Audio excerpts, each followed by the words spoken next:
Esta visita guiada insere-se num conjunto de uma programação que se pretende que esta exposição do arquiteto Paulo David e do seu gabinete seja, digamos, um suporte de reflexão e que nos permita dar ferramentas para percebermos, em especial, o nosso território, a ilha onde nos inserimos, trabalhamos e vivemos, e alguns cuidados que estas propostas do Paulo David recomendam. São temas de grande pertinência, uma vez que, num espaço muito curto de tempo, em 10 anos, experimentámos duas grandes tragédias, como sabem, as chuvas e depois o grande incêndio. Por outro lado, também, digamos que vem ainda sedimentar um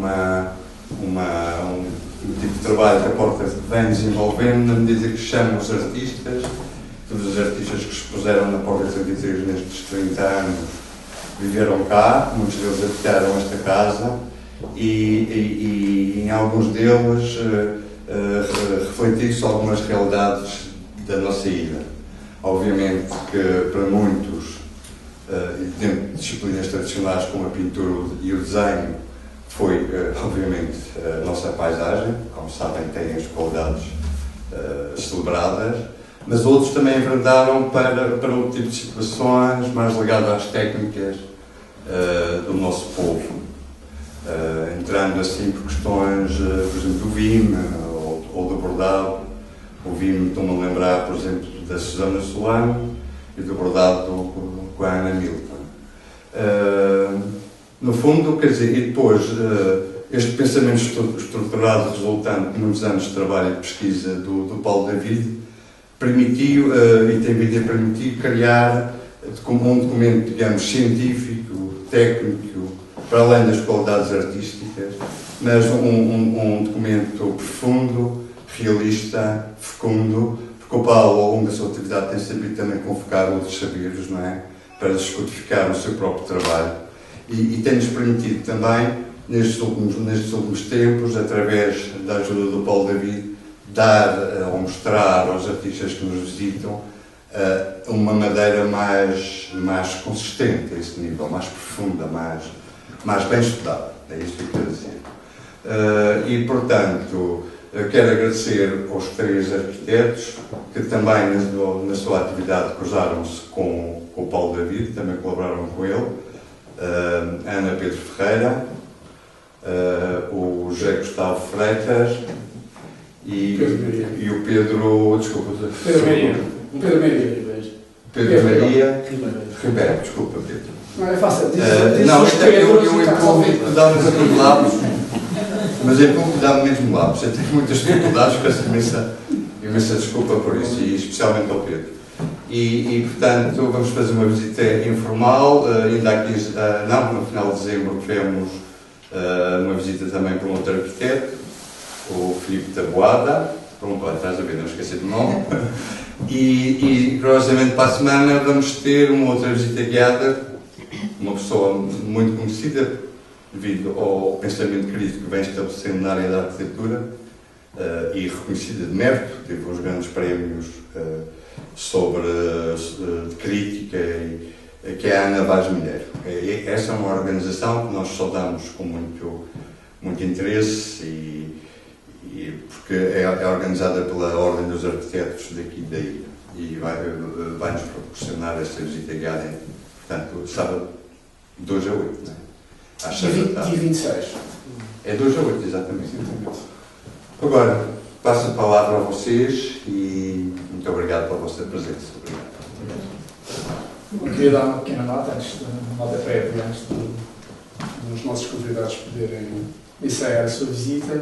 Agradecer as palavras do Maurício, agradecer este acolhimento que a Porta fez através da sua simpatia e generosidade, da Cecília e do Maurício e a sua equipa. Agradecer a vossa presença e para mim, como arquiteto, é muito interessante estar aqui numa galeria de arte por eu não saber responder e por esta casa ser uma casa de indagar o valor das coisas. Portanto, para mim é muito importante estar aqui nesta galeria, porque não é comum as galerias convidarem arquitetos. Portanto, para nós, como arquitetos e para a arquitetura, para a disciplina, representou uma importância maior perceber através de uma instituição como é a Porta Galeria 33, e eu, como costumo, já disse várias vezes, passo aqui há 30 anos, e convidaram-me para entrar agora. Eu fiquei bastante feliz com este pedido de entrada. A galeria tem uma responsabilidade muito grande na cultura da região autónoma da Madeira. Digamos, o grande women, para mim, o women da cultura, um dos ímãs da cultura da Madeira, para que pude assistir a grandes nomes, pude assistir a grandes conversas, grandes recordações, talvez únicas que o país não conseguiu ter essa oportunidade, muito reconhecida até por muitos atores. Portanto, este convite, nós lançamos uma série de convites, visitas guiadas, um modelo um bocadinho mais descontraído, distante da conferência, do modelo de conferência, e para criar acho mais próximo, mais informal, me entusiasma muito bem. E estamos a tentar convidar, no primeiro leque está coincidido com arquitetos, mas queríamos que fosse cruzado com outros saberes, com outras pessoas, e não ser canalizado só na arquitetura. É muito triste, nós, os arquitetos, estão sempre a falar com eles próprios, e isto chega até ao nível de que até já falamos com arquitetos mortos. Portanto, já chegamos a um nível de conversa entre arquitetos que levantam um grau de exagero. E eu acho que é preciso quebrar esta lógica e deixarmos de falar uns para os outros e começarmos a falar para muita gente, que é o que nos interessa.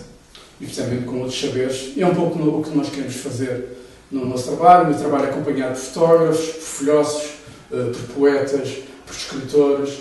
Portanto, o nosso trabalho não é feito só pela arquitetura, ou pela engenharia, ou pelos engenheiros. Tentamos cruzar na inquietação que é projetar. Portanto, e este convite para já aconteceu com o primeiro Taboada, que é uma pessoa que nos visita, nunca trabalhou connosco, mas é uma pessoa que vive nos Estados Unidos há cerca talvez de 12 anos, que eu deve 12 anos, mas sempre que vem cá passar férias, telefone e vem visitar o ateliê.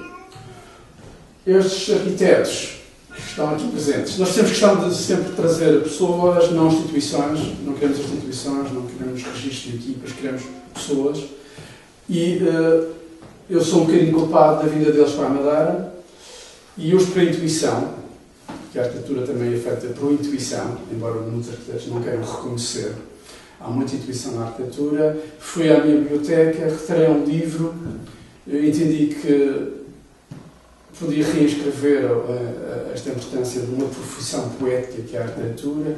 Retiro um livro, percebo que tenho este livro do Cisa, que curiosamente comprei em 89, estava eu a gatinhar na arquitetura, e em 89 é quando estes jovens nasceram. Mais ou menos, não é? Estavam a gatinhar. Nós nascemos em 87. Estavam a gatinhar, estava eu a gatinhar, estávamos a gatinhar. E hoje eles estão aqui. Tentarmos gatinhar juntos, não é? Que nós ainda não desistimos de gatinhar, não é? É uma coisa que na arquitetura leva-nos muito tempo a perceber. Portanto, e é curioso, nesta altura estava Canon Franklin, um grande crítico americano, não é? A olhar para a arquitetura portuguesa, começar a olhar para a arquitetura portuguesa. Estava a começar a ser os estrangeiros a perceberem o valor da arquitetura portuguesa. Os portugueses ainda não percebiam sequer nem sabiam quem era o Álvaro Siza. E ainda não sabiam quem era. É o lá fora que vem buscar o nome de um arquiteto, que caracteriza muito bem a profissão poética e criaram uma situação que me toca muito, que é o regionalismo crítico. Canon Franklin não é o pai do regionalismo crítico, que é digamos, uma gaveta da história que me interessa, esta coisa do regionalismo crítico, criticar o regionalismo. E o Cisa trouxe a primeira bandeira, sobre esta temática e que serviu para também lançar o Kenneth Frampton sobre esta teoria, que curiosamente não é dele, é do António Tsonis, que eu tive o prazer de estar, tive o prazer de me assistir a uma conferência que fiz em Paris. Bom, neste prefácio duro de Cisa Vieira vai rebater um bocadinho, digamos, ao Excel que eu tirei desta exposição, que foi confrontar-me que esta exposição tem 160 maquetes, representa um terço da minha coleção, retrata aqui 27 projetos e só 5 é que estão construídos. Curiosamente, Cisa estava com a mesma inicia o seu prefácio do livro da profissão poética a dizer que a maior parte dos meus projetos nunca foram realizados. Alguns foram só parcialmente concluídos, outros foram profundamente modificados e o mesmo anulados. Curiosamente, a mesma coisa que me está a acontecer. Os meus projetos são anulados, são modificados e não vejo grande interesse sequer um manifesto sobre a arquitetura contemporânea no nosso lugar. Portanto, uma proposta arquitetónica que tem como objetivo inserir-se completamente nas tendências inovadoras existentes, nos conflitos e nas tensões que caracterizam a realidade. Uma proposta que pretende representar alguma coisa mais do que uma materialização passiva, recusando por limites essa realidade, analisando todos os aspectos por um. Uma proposta deste tipo pode ser baseada numa imagem fixa, não pode seguir uma evolução linear. Bom, Cisa começava assim, com esta constatação da sua obra, que nem sequer era reconhecida, e foi preciso vir um externo tentar perceber a sua obra. Portanto, isto vem, no fundo, sublinhar o meu agradecimento à Porta 33. Eu tive o cuidado de trazer esta porção poética dentro de um site que se chama Casa da Arquitetura, que neste momento digamos, um motor e já é dos 10 lugares recomendados a visitar no Porto. Portanto, e o que está a significar à Casa da Arquitetura, isto para quem só pensa em turismo, para quem só pensa em economia, o valor que isto pode traduzir para uma região como esta, que foi, curiosamente, o laboratório dos portugueses na experimentação urbanística e numa série de experimentações que os portugueses puderam aqui ensaiar, mas que o país recusa aglutinar esta ideia. E nós também, madeirenses, não sabemos este problema. Posto isto, eu vou passar a não dizer mais nada e deixar a visita aos meus amigos, à Ana, ao Pedro e ao Gustavo. Vou ser a vítima desta visita. Tenho muito carinho por eles. Sou culpado da vinda deles cá para a região. Espero que não se arrependam. Eu trabalho um bocadinho ao contrário, não tenho medo da concorrência, porque a arquitetura puxa pela arquitetura, as coisas boas puxam pelas coisas boas. Portanto, quanto mais estivermos bons, quanto mais quisermos lutar pela ilha, tanto melhor. Portanto, não me preocupa de maneira nenhuma, porque fico com grande satisfação. Portanto, passava a Ana e ao Pedro e ao Gustavo. Portanto, a data do livro declara a sua geração. Achei muito bonito e foi para um acaso. Puxa, tira a data, comprei isto, eles estão muito anterior. Curioso. Vamos gatinhar um bocadinho? Obrigado, Paulo. Antes de mais, queria agradecer o convite à Porta 33 e ao Paulo e queria agradecer a oportunidade de podermos estar perante esta exposição. E vou explicar um bocado como é que isto tudo aconteceu. A nossa relação com o Paulo é um bocado o que o Paulo estava a dizer, porque foi o culpado de nós termos vindo para cá. Eu não sou da Madeira, mas sou um apaixonado. O Gustavo e a Ana Pedro são de cá. Nós somos uma geração muito mais nova, isso não tem nada de pejorativo, mas quando comecei, eu pessoalmente, quando começámos a estudar, estudávamos todos em Évora e no mesmo período, e quando conheci a obra do Paulo foi no segundo ano. Ou seja, nós conhecemos o Paulo antes de conhecer o Paulo como pessoa, ou fisicamente o ateliê, conhecemos através dos livros, e eu lembro que na altura era assim uma procura muito... era quase desgastante, porque procurávamos uma série de informação que não aparecia, por uma opção também do Paulo não publicar muita coisa, mas havia 2 ou 3 livros. Aliás, eu tenho um livro que depois saiu a 2G, que está completamente desfeito, de Elia Bichard, e havia assim era assim quase assim uma paixão que havia na arquitetura, e a vontade era de vir trabalhar com eles. Isto não é assim uma declaração de amor, mas é na verdade foi assim, é uma admiração, porque de facto nós sentimos muito felizes de poder estar aqui hoje a falar da obra do Paulo David, e depois fazer este olhar para trás e perceber onde é que isto foi passando. Tivemos um amigo nosso que trabalhou cá, que fez muitas maquetes de Trontico, o Hugo. Exato. Eu lembro que na altura falava com ele, sabia se era possível trabalhar para o Paulo, mas estava no segundo ano, tinha assim um certo receio de dar esse passo, de saber se podia ou não trabalhar. Mas pronto, depois não aconteceu trabalharmos. Tive a oportunidade de conhecer o Paulo pessoalmente numa conferência do Valério Lijato em Lisboa, provavelmente o Paulo não se lembra. Foi um professor nosso que nos apresentou. Não lembro nada da conferência, estava. É verdade. Hoje em dia admiro também muito o Valério Lijato, mas estava mesmo concentrado em ter a oportunidade de conhecer. E depois, como ninguém percebeu a conferência, portanto você faz nada. Foi uma coisa bastante. E então havia sempre assim quase uma tentativa de aproximação. Depois nós, entretanto, começámos a trabalhar. O Paulo teve a dar aulas em Évora, no doutoramento, e nós conseguimos dar boleia ao Paulo do aeroporto para Évora. Fizemos questão de conseguirmos fazer isso. E depois ainda no verão, ela vinha cá nas férias e foi visitar o ateliê do Paulo. Sim. Quando estávamos a trabalhar no João Trindade, e ele disse, e esse arquiteto de Lisboa, o João Trindade, disse à Ana Pedro: tenho aqui um livro que gostava de falar sobre o Paulo David. Eu fiquei muito triste porque eu não podia vir. E a Ana Pedro foi lá e pronto, depois veio com as notícias todas, o que é que andavam a fazer, e muitas dessas maquetes estão aqui expostas. Então é engraçado ir cruzando esta informação.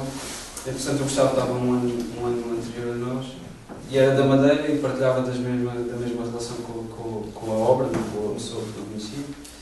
E foi assim que nos fomos cruzando e que acabámos por ficar todos juntos a partilhar assim, um bocado os mesmos temas da arquitetura. Infelizmente houve os incêndios e estas catástrofes todas, e logo a seguir houve o telefonema do Paulo a convidar-nos para o gabinete da cidade. Ou seja, não houve uma passagem direta para o ateliê e trabalhar diretamente com as obras, principalmente as que estão aqui expostas. Algumas até trabalhamos, estão aqui expostas, mas a oportunidade de poder eu vir para a Madeira e eles regressarem à Madeira e redescobrir o Funchal e a topografia e todos estes temas que estão depois presentes nestas maquetes e nas obras, foi bastante interessante, porque de repente estávamos todos juntos, perto de uma pessoa que seguíamos o trabalho. E era assim quase como se o Paulo fosse o professor e estava-me a explicar como é que eu devia viver aqui, nesta experiência deslocada do continente. Portanto, isso foi assim uma coisa... Portanto, sim, eu pessoalmente sinto-me bastante grato por isso e partilhamos todos da mesma opinião, porque agora partilhamos a ilha e continuamos assim a aprender junto dos melhores. Pronto. Nós começámos por aqui, como estava a dizer, são os projetos de fora, e nós vinhamos... Apesar de eles serem cá, nós vimos de fora e eram os projetos que iam aos poucos saindo. Eu lembro-me que na altura estávamos em Lisboa, ainda chegámos a participar no concurso da Torre da Cidade, num outro ateliê, e estávamos bastante curiosos para conhecer a obra de uma equipa concorrente, que era da Lúcia, do Paulo, e está aqui muito exposta. Então achávamos interessante começar por aqui, porque nós vínhamos de fora, estes projetos eram todos de fora, havia ali um projeto que nos tocou de uma forma lateral, então a ideia era começar por aqui. Não sei se querem acrescentar alguma coisa. Nós achámos que aqui fazemos assim uma pequena introdução e depois podemos seguir aqui às outras. Não, podemos começar por projetos. Eu acho que as duas introduções já estão feitas, não é? Mas começando pela sala, como estava a dizer, são os tais projetos mais internacionais, vamos dizer. E para nós é ótimo estar aqui, porque de repente é a coragem do trabalho estar exposto nas suas tentativas e erros e numa procura, não é? A possibilidade de mostrar sem medo todo um processo no fundo é o ateliê que está completamente aberto e sem qualquer preconceito mostra todo o processo de arquitetura, que é um processo duro e que através da quantidade de maquetes que se vê aqui, que são 160, este número, e que não é todo, não é? Reflete esta vontade que há, que alguns arquitetos ainda têm de não desistir. Não é? Eu acredito que nenhum destes projetos, mesmo a nível económico, seja pago, ou seja, a parte económica nunca irá pagar o empenho que neste caso, o Paulo, o Paulo faz, dedica aos projetos, e isso é possível na Porta 32, que felizmente tem a ver com este tema da arquitetura, estar numa galeria de arte, permite que as pessoas possam vir, contemplar e ter assim uma certa distância, que põe em perspectiva esta ideia de que a arquitetura não é apenas para resolver pequenos problemas, mas está-se aqui a propor um redesenho, uma reinscrição de uma série de coisas que têm a ver com a tradição, com a inovação e com um olhar para os sítios para tentar melhorá-los. Eu não sei se devíamos falar assim de projetos muito em específico.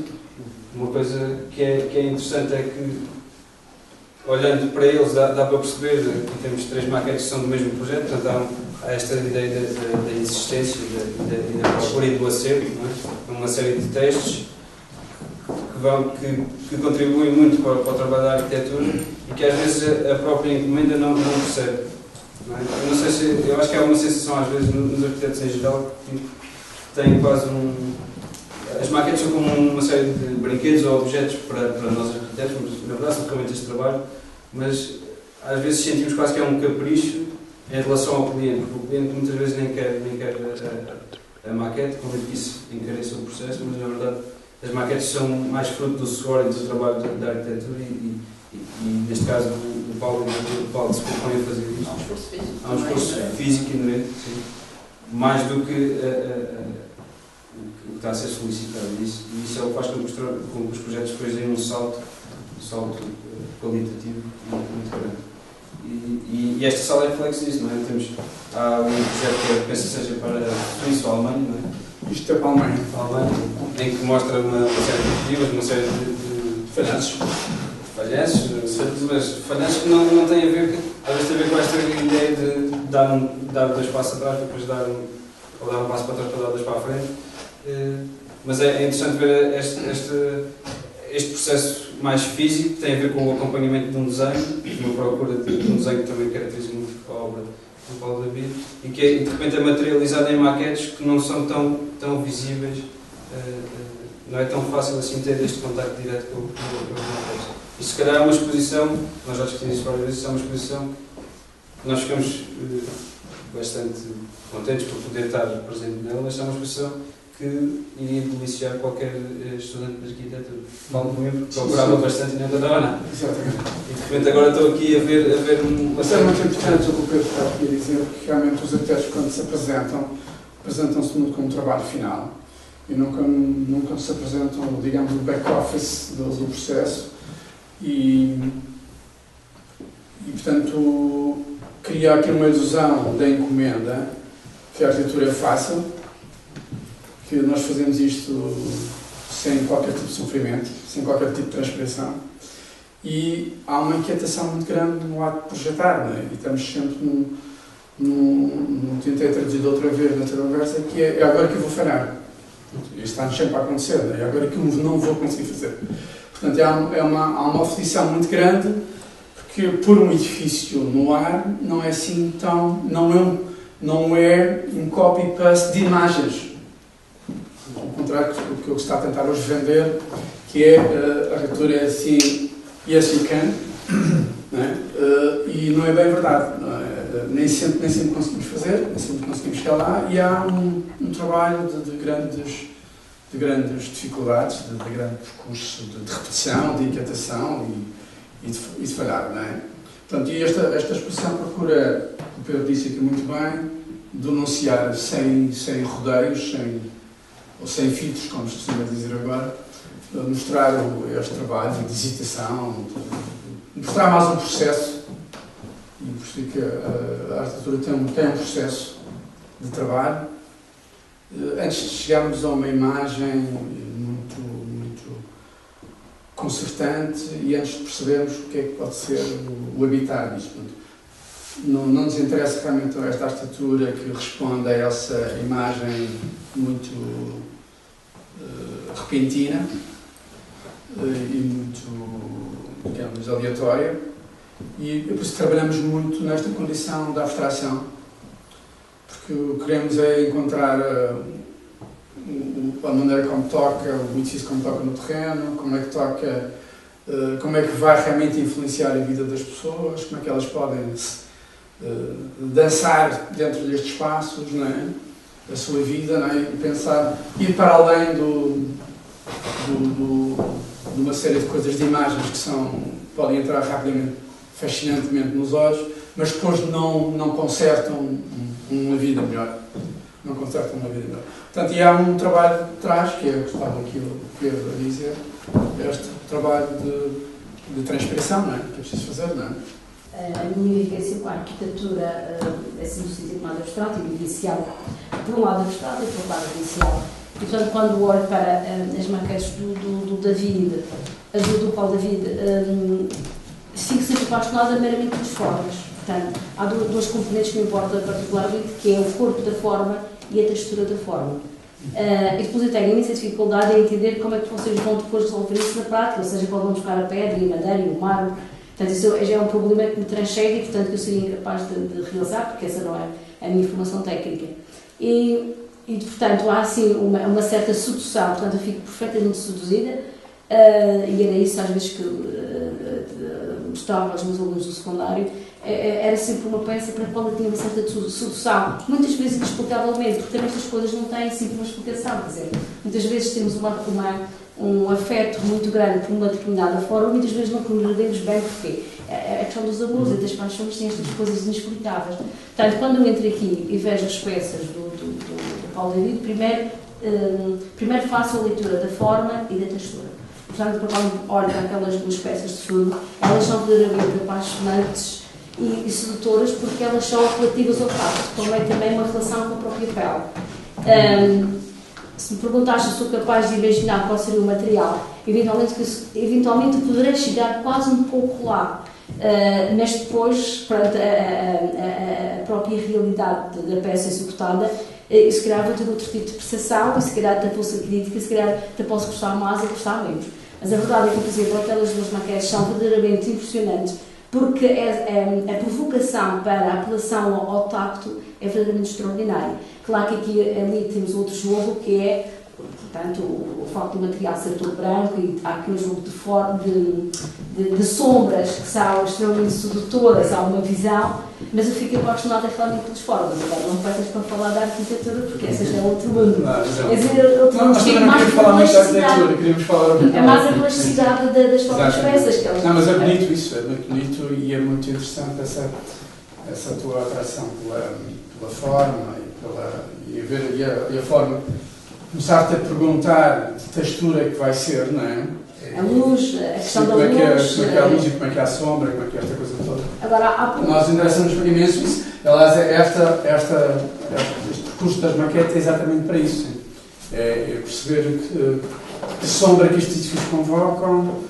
Alguns edifícios, este, por exemplo, é tudo ele desenhado para a sombra, não é? Não sei se o Pedro quer falar deste projeto. Este projeto foi tudo ele desenhado para a sombra.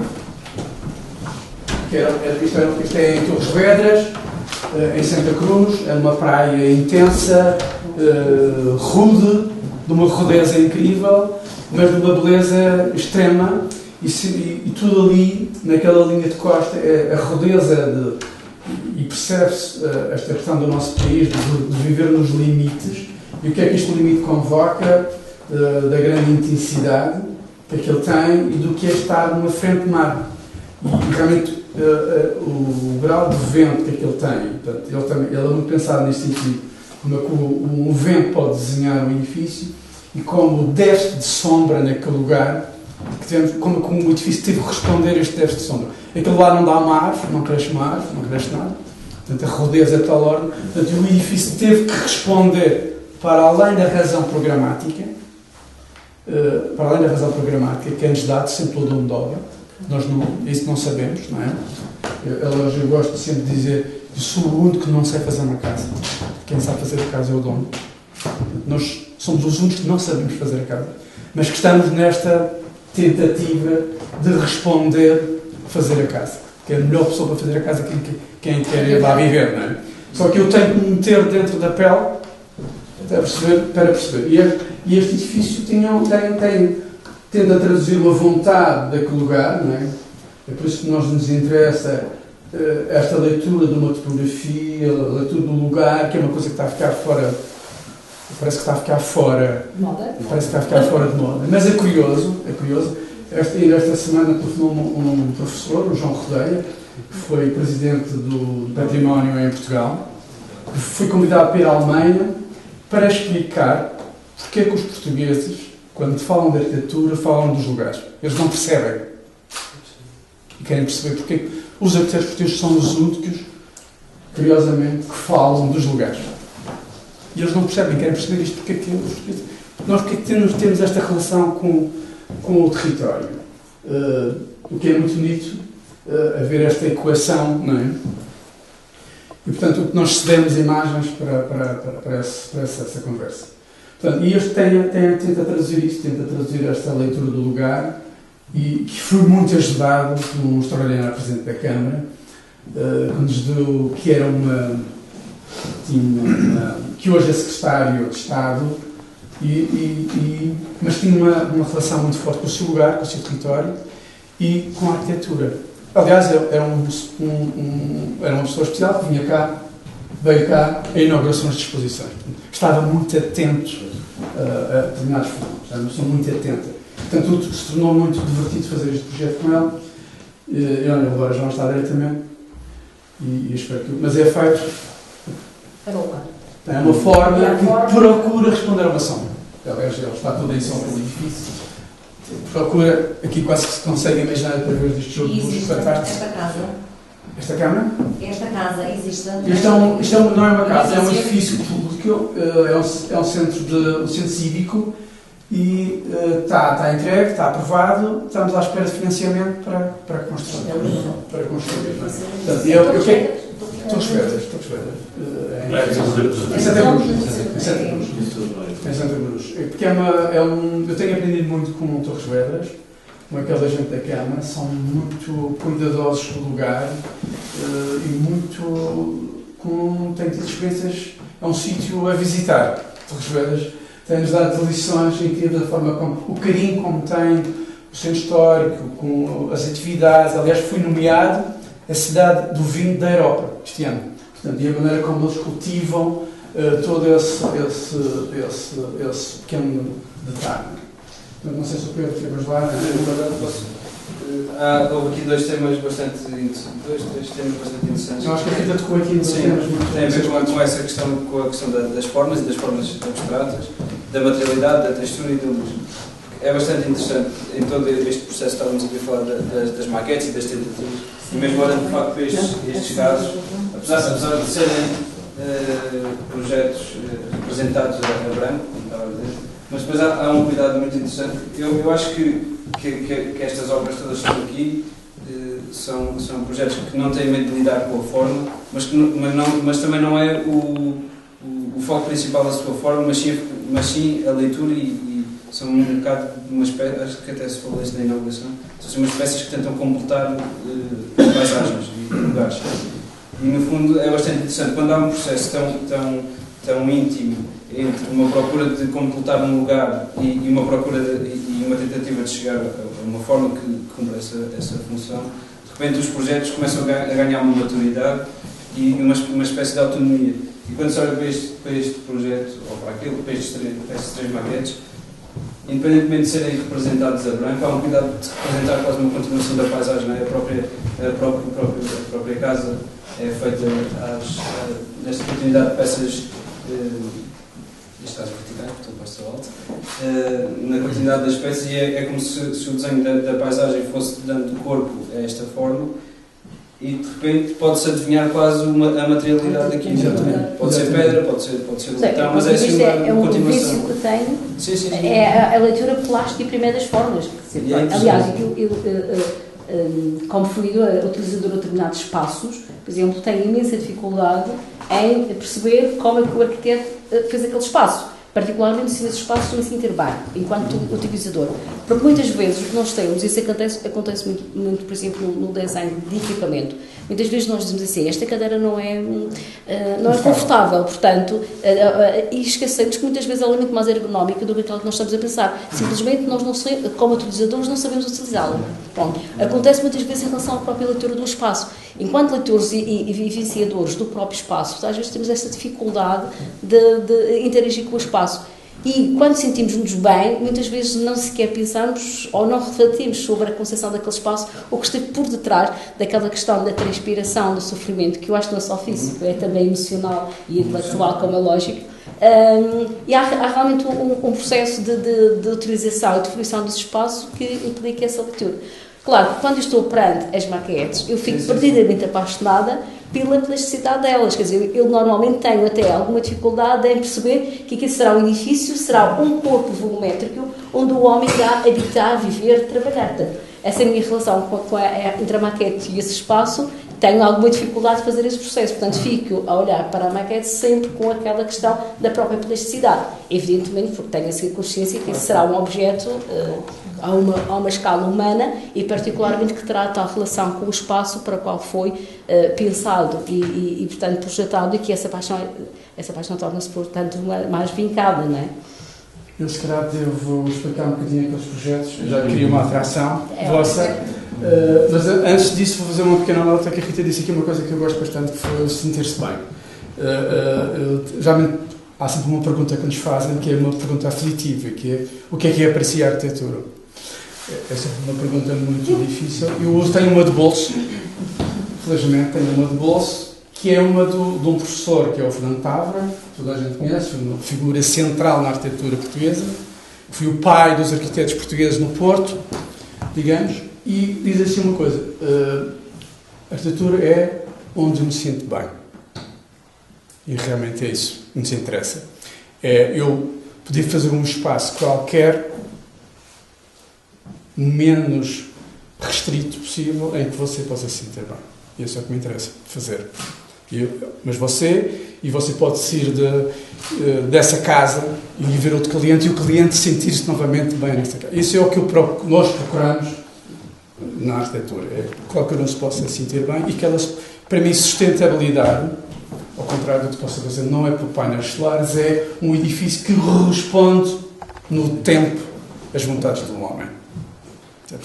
E que eles podem ajustar-se sempre às vontades do homem. Isso para mim é o que me interessa com sustentabilidade. Prolongam no tempo, nos sítios, não é? Não tem um tempo. Portanto, gostei muito quando disse sentir bem, porque lançam isto. Estas casas são moradias, são 3 moradias, são 3 projetos de turismo. Estes 2 projetos de turismo, aquele nos momentos eufóricos antes de 2008, não é? Antes da maior crise que nós apanhámos, não é? Era no Land, no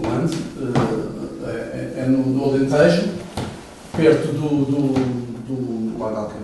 do Alqueva. Este proprietário tinha um terreno que era maior do que o Porto Santo. O terreno dele era maior do que o Porto Santo.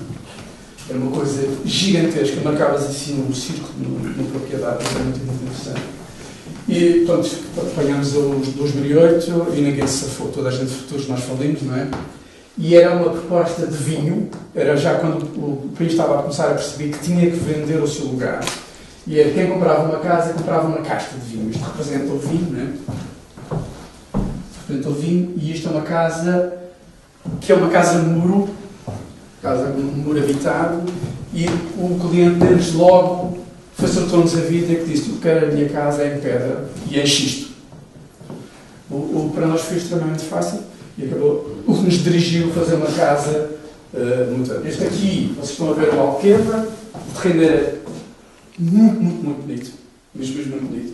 Quando queria ver ali, conseguimos convencer o cliente não ter piscinas azuis à frente. sítio era tão bonito, tinha um de regras que era, não tinha jardins, era o terreno que ficava intacto.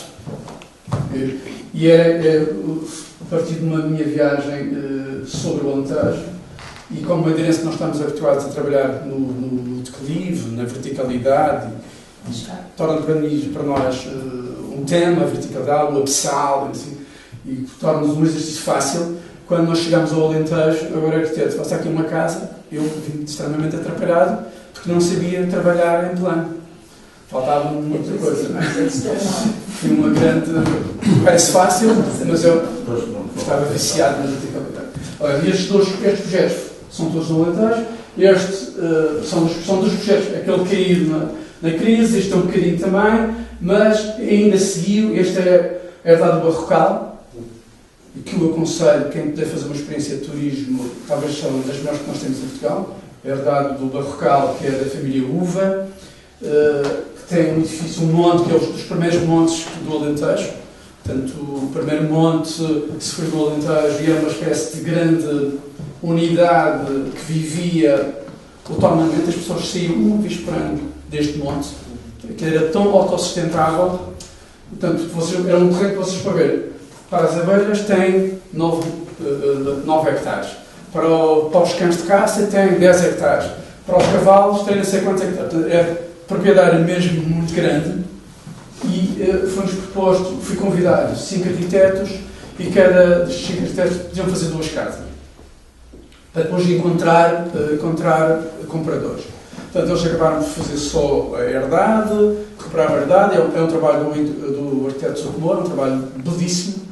Nos ensinou muito sobre como intervir num edifício existente, como recuperar um edifício existente de uma questão de formas didáticas muito entusiasmantes, e que é muito bem apresentado e que eu recomendo vivamente a visitarem.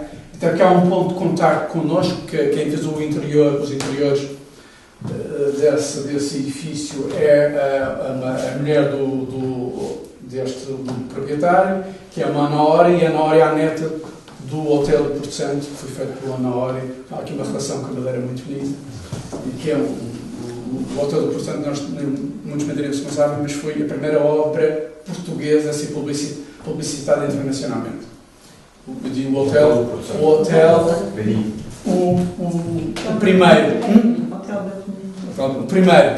quando estava ainda em Vimes, quando era feito em Vimes, e quando fazia uma homenagem ao artesanato madeirense muito forte. Aliás, há uma revista, Casa Bela, creio eu, se não estou enganado, acho que é assim. Portanto, estes projetos tentam abordar isso, tentam abordar esta relação, e depois tem este processo, como estava a dizer o Pedro muito bem, que é esta relação que me interessa muito, que é a continuidade com o território. Portanto, e a ideia destas maquetes abrem-se, os manchas, podem-se abrir, e pode-se sentir a relação que as casas têm com o interior e com o interior do edifício, não é? Portanto, todas vão se abrir. Portanto, isto fala de um método que é perceber a questão da verticalidade, perceber o recorte. Porque a ideia foi, perante uma planície, o que mais me interessou foi encontrar diferenças neste campo do Alentejo e dizer que o Alentejo não é tão plano quanto isso, tem verticalidade, e essas verticalidades podem construir um habitat e podem criar situações completamente diferentes. Transportamos ideias da Madeira, que nós gostamos, que é o caso das escadas, que é que vocês podem apreciar na arquitetura popular contemporânea. Se for de uma viagem até à Madalena ou à Calheta, há estas casas populares sem arquitetos anónimos, extremamente interessantes. Todos têm uma escada que varre e vai à cobertura e dá para espiar, faz assim uma espécie de referência geodésica, e que nós estamos a transportar para a arquitetura contemporânea. Portanto, esta questão da colagem que nos interessa muito, e esta experiência que era poder antes de sequer entrar num habitat, numa casa, subir à cobertura, perceber a planície, a intensidade da planície, e quando mergulha no interior da casa, percebe que a casa toda ela tem pisos completamente diferenciados. Aliás, aqui há um recorte da casa, percebe-se os diferentes ambientes que a casa convoca neste interior. Esta é uma maquete também muito abstrata, explica o interior desta casa, como ele tem vários níveis. Quem olha para aqui, esta casa tem um nível, e quando se entra, é uma surpresa de encontrar a sala, os quartos jantares, as cozinhas. Há uma modulação interna para se descobrir o lugar. Portanto, e depois cada cor abre um grande janelão para esta paisagem, que é muito bonita. Este campo é muito bonito. Eu vos aconselho a fazer um break e a este sítio, que é barrocado, muito bonito. É uma experiência de turismo muito interessante, a não perder. Eu não passo aqui a publicidade, não é? Não ganho nada por isso. É hotel, não. Ou é só visita? É hotel mesmo. Vale a pena ficar. Vale a pena ficar. Esta não se realizou, mas há uma primeira parte do ano que se realizou, não bastante. Gostava muito desta segunda parte, infelizmente não fizemos. Estas nossas casas não foram para a frente, aliás, nenhuma das casas dos arquitetos foram para a frente, mas o monte está recuperado, está muito bem recuperado. Muito bem recuperado. Portanto, chama-se Herdade do Barrocal. Para quem quiser poder espiar em direto já. Pedro, Ana, Karen. Não sei se quer dar um pouco da cidade, se calhar, mas para fecharmos isto, já que foi o arranco.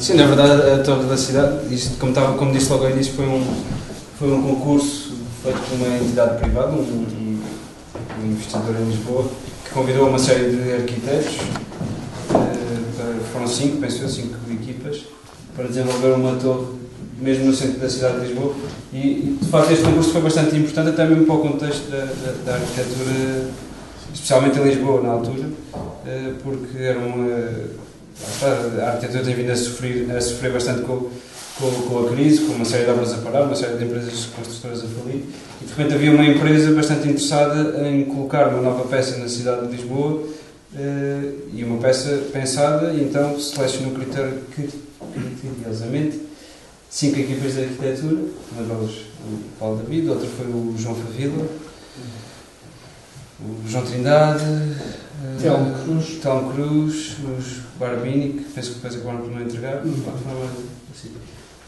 E de facto este projeto, o projeto do Paulo David era bastante interessante porque em relação a todas as outras, eu penso que isto vai ainda resultar numa publicação, numa espécie de um livro, ao que sei, mas em relação a todas as outras era a localização da torre, e eu acho que isto tem a ver um bocado com esta ideia que se tem estado aqui a falar do acerto das peças em relação à própria topografia, à iluminação e à procura das sombras. O acerto desta proposta era que propunha fazer uma implantação completamente diferente de todas as outras propostas, em que se tornava uma torre que enfrentava a Avenida Fontes Pereira de Melo na sua parte mais longitudinal. E no fundo era assim uma repetição, é uma maquete que é bastante interessante ver, especialmente estas duas, são todas bastante interessantes, mas estas duas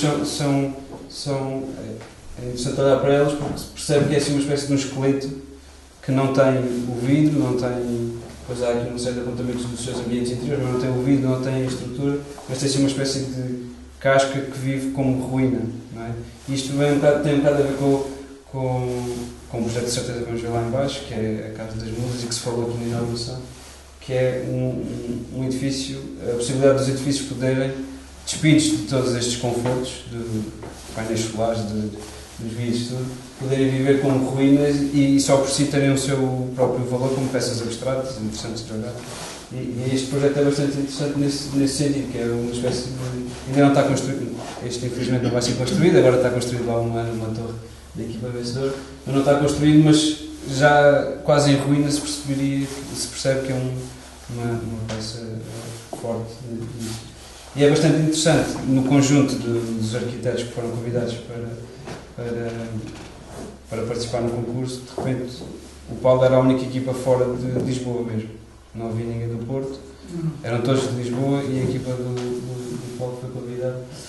E de repente era um arquiteto madeirense, interviu em Lisboa e isto demonstra a importância eu acho que mostra bastante a importância da obra no panorama da arquitetura nacional, que eu não sei, às vezes cá não se dá tanto valor cá, de forma regional, mas que é um monstro da arquitetura no panorama nacional e internacional.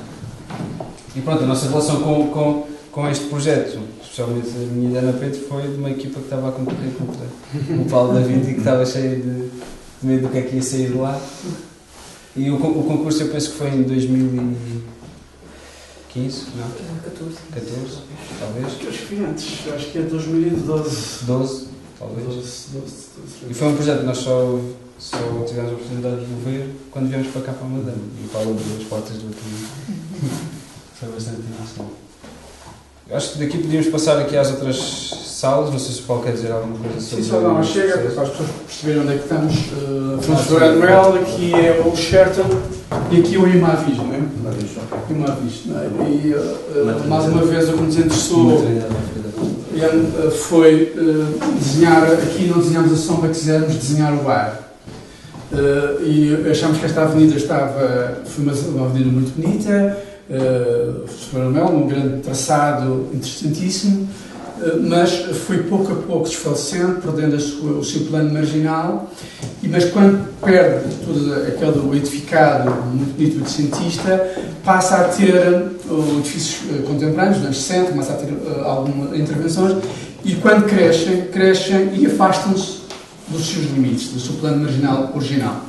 E foi nós estávamos um bocadinho entalados no lote. Aliás, eu tive muitas dificuldades em fazer este edifício, porque o edifício que lá estava era muito bonito e tínhamos que convocar a demolição, mas era um dado logo à partida, não conseguimos conservá-lo, e portanto, fui tentarmos desenhar o que é que um edifício de escritórios tem que responder. Isto era um edifício de escritórios, era um debate sobre, como disse o Pedro, foi muito interessante, porque convidaram-nos arquitetos, digamos, jovens, não é? Na arquitetura somos jovens até muito tarde, portanto foi muito interessante colocar à disposição determinadas equipas de arquitetos e sermos os responsáveis pela discussão se Lisboa pode ter uma torre ou não pode ter uma torre.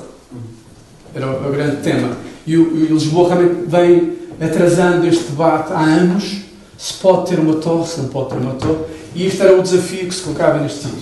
Portanto, ele está limitado em 17 pisos, porque o aeroporto não deixa, o aeroporto de Lisboa condiciona a construção em altura, portanto, havia já não podíamos construir tão alto como o Sheraton, e havia ali uma espécie de coisa. Eu, quando me centrava a fazer esta trilogia, desenharam aqui uma massa, uma matéria de ar que pudesse convocar uma abertura à avenida, porque se eu fizer um edifício paralelo à avenida, vou ainda estrangular mais, portanto não acreditávamos nesta ideia e queríamos fazer o que os outros fizeram. Eu cresço, mas afasto-me e ganho o ar, desenho o ar para isto acontecer. E depois ainda fizemos isto e invertemos no sentido de rentabilizar muito mais. O edifício de escritórios é muito medido pela rentabilização de quem lá trabalha. E nós vimos com uma experiência da Alemanha, os alemães são muito... Tínhamos sido convidados para fazer um banco em Leipzig e vimos com programas dos alemães eles são muito precisos na rentabilidade dos funcionários. E têm ritmos, e tem que acontecer elementos programados precisam este tempo para descontrair os colaboradores e simultaneamente os motivar para ter ganhos. Portanto, é isto muito bem concertado na lógica. Nós também postamos outros na Suíça. Este foi também um grupo de arquitetos suíços que nos convidou para ajudar-nos a fazer o trabalho. Este era para a Swarovski, para os escritores da Swarovski, dos costais, e que estavam insatisfeitos com o projeto que tinham feito, acabado de fazer, tinha custado balúrdios, mas o edifício era tão imposente, tão cheio de tecnologia, e eles viviam mal, não se sentiam bem. O edifício era tão especialista que não conseguiam. E então, rapidamente, lançaram-se para outro projeto para poder fazer isso e tinha uma condicionante que era na visita que nos foi com o arquiteto. Nós temos um edifício que nos torna-nos balúrdios, mas não conseguimos abrir uma janela. Não temos, as janelas são todas encerradas. E começamos a partir daí, a partir de um edifício que consegue abrir uma janela. Portanto, um edifício anda à volta disso. E depois eles são dos pátios, este aqui era para 1000 trabalhadores, aqui era para 600. portanto, pessoas a trabalhar e tinham muitas lógicas de encontro e só tinham muito isso. As pessoas, 1000 pessoas a trabalhar, nem todas se encontram. E tinha que haver formas das pessoas perceberem a dimensão. Então havia um grande pátio mais envidraçado, e que as pessoas elas podiam-se internamente se poder apreciar e se poderem ver. Uma espécie de coreografia interna, através do jardim, e este também vai buscar a mesma ideia, que é buscar isso. Estes programas trouxeram muita experiência, muita exigência germânica e suíça, e tentamos trazer isso para Portugal. Lógica de organizar um escritório com essas dinâmicas e estas relações de eficácia muito fortes. Portanto, o edifício inscreve-se essencialmente numa implantação que melhora a avenida, não afoga a avenida, cria um ar, cria o edifício Alfredo da Costa, maternidade visível, está escondida, cria ali uma peça de ar naquela avenida e inscreve os escritórios mais rentáveis, que são os do Norte, que têm a melhor luz, para um determinado lugar, no enfiamento da Avenida 5 de Outubro, que curiosamente depois descobrimos que havia um ateliê de um pintor que se organizava rigorosamente Jamaroa, exatamente, organizado nessa vista da 25 de Outubro e que tinha a melhor luz, portanto ficamos super contentes. Contratámos na altura um especialista de física dos edifícios. Aliás, estes todos estamos a contratar cada vez mais, e já há muitos arquitetos a trabalharem sobre a física dos edifícios, a rentabilidade dos edifícios, sem recorrer a painéis solares, sem recorrer a nada, portanto, através de uma arquitetura cada vez mais inteligente, aliás, na Alemanha já proibidas há painéis solares, já não se pode usar, portanto, tudo já tem uma lógica de rentabilidade completamente diferenciada. Os edifícios têm de ser cada vez mais, através de uma arquitetura mais passiva, de responder às exigências das energias fornecidas. Portanto, isso é um bocadinho para perceber que isto vem, portanto, de um arrastamento desta lógica que fomos tendo com o programa da Alfora, que tentamos trazer para aqui, que nos tornou muito fácil. Há aqui uma maquete que dialoga com a queda. E, portanto, fomos trazendo esta experiência programática de outras experiências, de outros lugares, e tentar introduzir em Portugal, mas não passou, não foi sensível.